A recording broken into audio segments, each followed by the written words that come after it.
Everyone seems to be enjoying the Figure Focus series. So if you could do me a quick favor, hit that thumbs up button so YouTube knows to keep sharing these videos with other Skylanders fans. Did you click it yet? If so, thank you very much. If not, I hope this video can change your mind.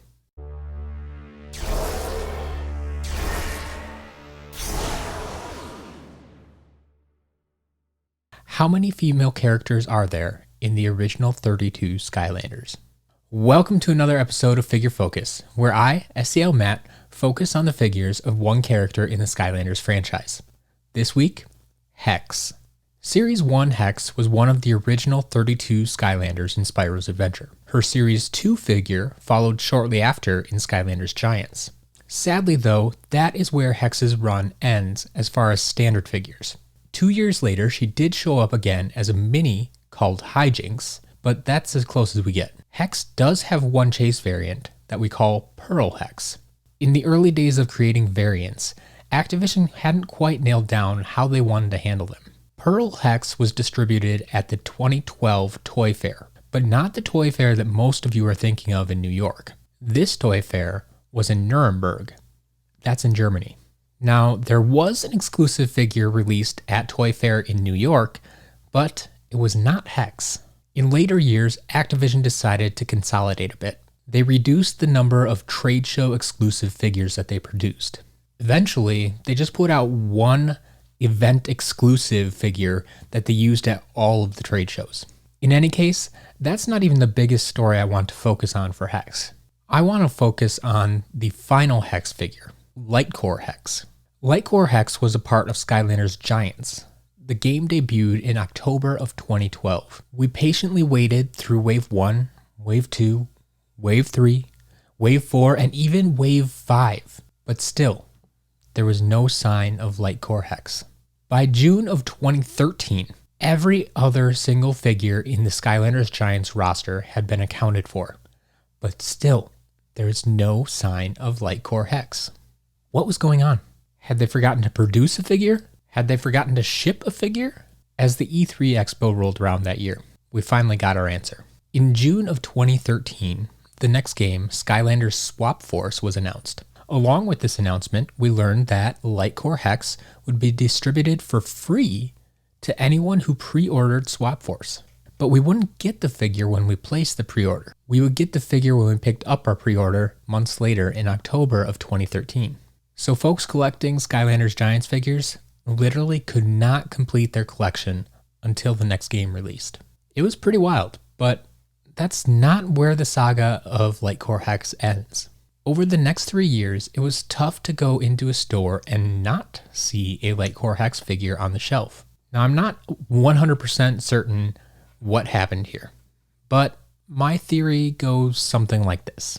Skylanders Swap Force was ramping up to be the biggest title released to date.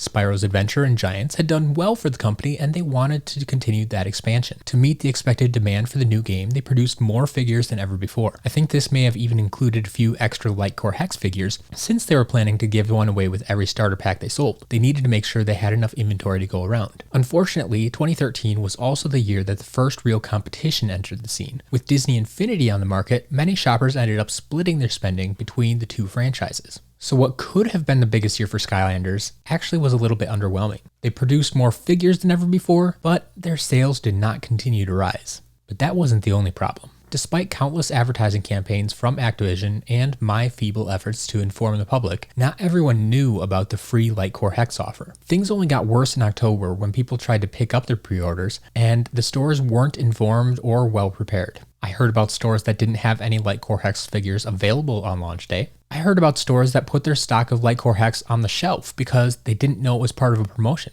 I even heard about collectors coming home without a LightCore Hex because they didn't know it was part of a promotion. So between the large production numbers, the lack of communication, and the lack of execution on launch day, I believe there are a lot of LightCore Hex figures that were sitting in back rooms and warehouses all over the world. Eventually, Toys R Us bit the bullet and acquired the remaining stock of the LightCore Hex figures. They must have gotten a spectacular deal on these figures because the sales that we saw following this were quite astonishing. Other LightCore figures had a regular retail price of $11.99, which Toys R Us would typically mark up to $12.99. However, these LightCore Hex figures started out at $4.99. Months and years later, we saw even more markdowns though. At one point, they were marked down to 99 cents, and later to 48 cents.